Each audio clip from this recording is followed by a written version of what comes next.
Hello everybody, my name is Anthony. Welcome back to Let's Play Hearts of Iron 4 Kaiserreich Ireland. Let us continue on for last left off. So I have re-enabled the Kaiser Cat music mod. I'm hoping we don't get hit with too many copyright strikes. I kind of had to like go through all the songs to find out, hey, this song gets hit with copyright strikes. Even though the mod says that it shouldn't. It doesn't have that disclaimer that, you know, the songs are copyrighted. I thought these were all made by the Kaiser Cat team themselves. I'm not too sure. I tried this a few months ago, or like last year. They got hit with copyright strikes. Hopefully it doesn't occur. If it does, I'll just kind of sort through everything. But I want more musical variety. We're just going to have only the Kaiser Cat music mod on for the next few videos here. And I hope you will enjoy. But for now, here in our lovely, lovely Isle, Germany and Britain currently are competing for our love and affection. And so far, like, we're pretty good. Weekly stability point, like 1-2 is pretty bad. I would like if that wasn't the case. But, we're getting our loans. We have our volunteers to the car list. They seem to be doing a fairly okay job. Excavation 2 is finished. What would I prefer instead? What would I prefer right now? Because it's mid to late 37. It's mid to late 37. So we have all of these. You know what? Let's go fuel storage. We can get ourselves up to better fuel refining. I think is always a good choice. Our Navy's still a little sad. Our Army's a little sad. But that's okay. Like, what's our main military target for this campaign? Obviously, it's Britain. Whether we invade through Scotland near Glasgow, whether or not we invade near Liverpool or near Cardiff, we just need to get our way over to there. So let's see, rising in British influence in 5 days. That's going to at least have them be tied, and that's fine. Court German Empire, court the British. Like, we don't really need to court anybody right now. And what, like... Gateway will be decided. Weeks while active. We're going to be just losing stability. We're at 9% right now, which is pretty bad. Finish recovery from Black Monday. 321 days left on you. What do we need to do to join the Reichspakt? More than 6% world tension. We've avoided being drawn into another nation's sphere of influence. We're not suffering the effects of Black Monday, and we can join the Reichspakt. We don't want to join the Entente for the obvious point that the Entente sucks. They are always dog shit. Union Britain gains 15 influence points. And they just need to not have 15 at the very end of the conference. They joined the Kaiser Wilhelm Society. I mean, it's pretty good. We do get a 200% research bonus as well toward industry. Allows us to move into some 1939 tech a little bit earlier, which would be nice. 2 military factories for 180 days, I would say. Not even, it's honestly not even worth considering. What is that? Half a year? Who cares? Doesn't matter. Also, people hate us. A downward spiral. Several months after the beginning of the protests, the situation in Ulster has only deteriorated further. The collapse in trust from the Gardaí among members of both the communities due to their ineffectiveness in quelling the July riots has resulted in paramilitaries being increasingly relied on by locals to be community defenders. With supporters of the UPL announcing the reformation of the Ulster Volunteer Force and marches by the NLCL, seeing a growing blue shirt presence. The later has led to internal conflicts within the NLCL, as Chairman Carr Haley's desire for peaceful protest has come into conflict with the blue shirt hardliner Geraldo O'Cunningham's attempts to stir Catholic anger into confrontation with the loyalist. Efforts also been made by the ICA to infiltrate the NLCL, but these have produced limited results, owing to the organization's wariness of syndicalist infiltration. Well aware of being tarred with the red brush would be fatal for the movement. The Labour Party has attempted to avoid the thorny issue of the Ulster privileges, wishing to steer clear of anything that can promote further sectarian divisions between workers, and has intended to focus on what they believe lies at the crux of the Northern Catholic resentment: the bread and butter issues of employment and access to social housing. However, one of their coalition partners, the National Development Party, popular among the upper class, is reluctant to agree to the Labour proposals for laws against discrimination in hiring, fearful of alienating businessmen. Nonetheless, perceiving that the protest marches stand in the way of Ireland's economic recovery, the NDP agreed with Labour and Calnal Tanham and the establishment of a council between trade unions and business owners to arrive at a compromise. Unfortunately, negotiations have been slow going, with violence throughout Ulster continuing to rise, and fears have risen that the circumstances may get out of hand before an arrangement can be arrived at. So anger for loyalists is going to increase. The nationalists are like, nobody's happy, right? Currently at -1, -21% stability, -0.25 political power. Everyone is mad. I mean, that could just be Kaiserreich's tagline. Everybody is mad all the time. Have you ever played a country in this mod where everyone is all happy-dory? No. The only country that are all happy-dory are the countries that don't have focus trees because they're not even programmed to have misery. People in fucking Kazakhstan, they're having a great time right now. I mean, they won't be in a few months when the Russians invade. But right now, they have no focuses. They have no decisions. They just gotta chill out. Meanwhile, over here in Ireland, our lovely little tax haven, where everyone's mad all the time. And we're going to get blown up by the British in 3 to 4 years from now. Nobody's happy with the situation. Also, how's Spain doing? Also not great. You know, I'm actually just going to station in Burgos for now. Just because it is easier for me to deal with. Because, I mean, the problem with Spain, right, is that the CNT... I don't know what the CNT have put into the coffee, but they have been insane the last... I don't know, I almost want to say like half a year of Kaiserreich updates. They've been going off, and I don't know what we could possibly do to limit that. Freehaven Air. It has been several months since the Belfast calling spoken in a distinct Scottish accent was first heard on the airwaves. And this was not without consequences. Radio Free Scotland, even in its earliest stages, was a success. If not too much so. Armed with a powerful... modern powerful long-range transmitter, Radio Free Scotland was able to live up to its promises to reach Edinburgh and Glasgow from its station and county down. Although they were aware of the need to thread a reasonable line, the station nonetheless became a vital lifeline for dissenters in Scotland. In its wake has been a notable stream of Scottish exiles secretly crossing the North Channel by boat, organized by Andrew Darragib in Scotland and his associate Arthur Donaldson, a department store manager in Dublin. Both of the right-wing Scottish National Party and hostile to the Union of Britain, their presence and their anti-syndicalist aims have been welcomed by those Ulster Scots descent in the north of the country. Other new arrivals, some are here simply to escape their lives in the Union of Britain, some are clearly here to actively organize against it. But there are undoubtedly also infiltrators who arrived on our shores with a nefarious intent.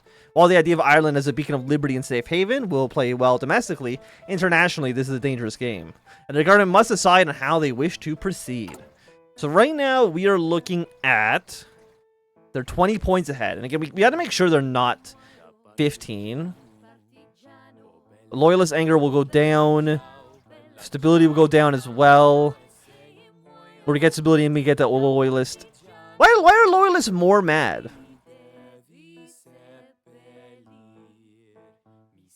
Why do the British gain influence? Why would they gain influence for me deciding not to interfere with Radio Free Scotland? If anything, they would get more influence for me being like, stop coming here. 12,000 manpower. I don't need the manpower. You know what? Give me the stability. And then we can... I don't want to court the British. Is there anything else we can do here? Look at construction speed. Where are we building stuff? Just in Leicester. So, you know what? Let's get 10 points here. Get them up to 20. Seems okay to me, because we have about 4 months, give or take, until we need to actually worry about this. Italy has broken out into civil war. You guys are still looking good. Garibaldi's nightmare. Although Ireland has long been had a complicated relationship with the papacy, when much of Europe shook Rome's flock, either remained true, building on links between the two countries since the 400s. Even beneath the boot or nigh felled by the English bullets, the Irish wavered not. When Hugh O'Neill was forced to seek exile in Europe during the fight of the Earls, it was to Rome he journeyed, when he lived under the protection of the papacy until his death. And during the Risorgimento, more than 1,000 Irishmen would travel to defend the Pope's lands, performing with distinction against the forces of Victor Emmanuel II. Irish relations with Italian nationalism, on the other hand, have been historically more strained. Many Irish oppose the notion of Italian unity due to the Pope's opposition. And the Italians' dependence on the British backing for their arms led the clash between Irish nationalists and the likes of Mazzini, with Douglas Hyde once rhetorically asking, "What did Mazzini say?" while condoning the loss of the Irish language. Despite this, the Republican ideals of young Italy would nonetheless serve as a source of inspiration for the young Ireland and the Fenians. And years later, during the War of Independence, some radical elements of Italian society would profess their sympathies for the Irish struggle and assist the IRA in obtaining arms. While much has changed at that time, the people still looked to Italy with certain fondness. With the war looming on the peninsula, the Irish are coming, though naturally the bulk of Irish public still favors the papacy and the Kingdom of Two Sicilies, holding reverence for the former as the nucleus of their faith and sympathy for the latter for as an agrarian and formerly neglected region under the Ptolemies, as Ireland was once under the British. Some extremists on the right wing have expressed support for Milan, but others remain steadily behind the Pope, while syndicalists expectantly hope to see the Socialist Republic of Italy emerge victorious. So we gain attack and defense bonus against everybody in Italy. Okay. So basically, our units just perform a little bit better if we go to Italy, and I would not say no to that. Let's send the 5th Infantry Division. Congratulations to you. You will be sent to Sicilies. You are technically not in the war yet, but you will be in just a mere moment. There we go. We can then send a 2nd Division down as well. Congratulations to the 3rd Infantry Division. You will be sent to the hell that is Italy. Yeah, Liam Lynch, why not? Go, my friends. Flock to Rome's banner. They'll get there soon enough. Insufficient resources, 2 aluminum, or -1 rubber, that's fine. Because our industry, again, it's not very big. We're 4-2-10, which is not... It's really not where we want to be. We can build some factories in Northern Ireland, even though they are still mad all the time. They're not going to blow up our buildings, so they are still the core territory. So 35-25 points here is not within 15, which is good. Siege of Derry. During the Williamite War, Derry was one of the key towns favoring William of Orange. In December of 1688, Jacobin troops marched on the town. While owing to their bold actions of 13 apprentice boys, the gates of the city were locked, beginning its famous siege, which was once relieved, that would be relieved by the Williamites half a year later. For loyalists, these events alongside the Battle of Boyne would become a major celebration occurring over the course of the year. One of these customs, the burning of an effigy of their traitor Robert Lundy, has traditionally occurred in the area overlooking the Catholic Bogside neighborhood. This has led to much resentment being felt by its residents, who regard the commemoration as triumphant and its purpose to be asserting Protestant supremacy, a grievance which would ultimately come to head at the protest in the present. Accounts differ on who lit the initial sparks. Some say that Protestants standing atop of the Derry walls began pelting the Catholic Bogside below with projectiles, and locals fired back. Others claim the marchers found themselves under assault from a hail of stones and nails from the blue shirts, and enraged Catholics as the parade approached the pillar. Either way, this incident marks a vicious long-day cycle as Protestant rioters push into the Bogside, wrecking Catholic homes, only to be beaten back by the odd alliance of blue shirts and ICA defenders. With order among the Northern Garde collapsing as a majority take to the side of their own communities over enforcing the law, riots have spread throughout Ulster from Belfast to Dungannon, all seeing heavy paramilitary involvement. Catching the government entirely off guard, and fears are rapidly rising that the state has lost control of the province, and a repeat of the odious Belfast pogroms of the 1920s may be in the offing. Okay, we're at 2% stability. We're not in the negatives, though. There are still a handful of individuals in Ireland who believe in our government. Not many, at all, but there are some, I'm sure. Okay, the Italian state. I would love if you were to invade here as well. Get our troops in position. They're holding on just fine. Okay, we have a 200% research bonus. I would love concentrate industry 3. 167 days for that bad boy to be finished. How are you guys doing? I mean, I still think they're doing fine. There's Russia invading their way into Central Asia. We are currently looking at... There's a 5-point difference. And you'll be done in 3 months. Utilize inexpensive British credit, construction speed, products efficiency growth, negative 30% consumer goods, 180 days. That sounds quite nice to me. What about you guys?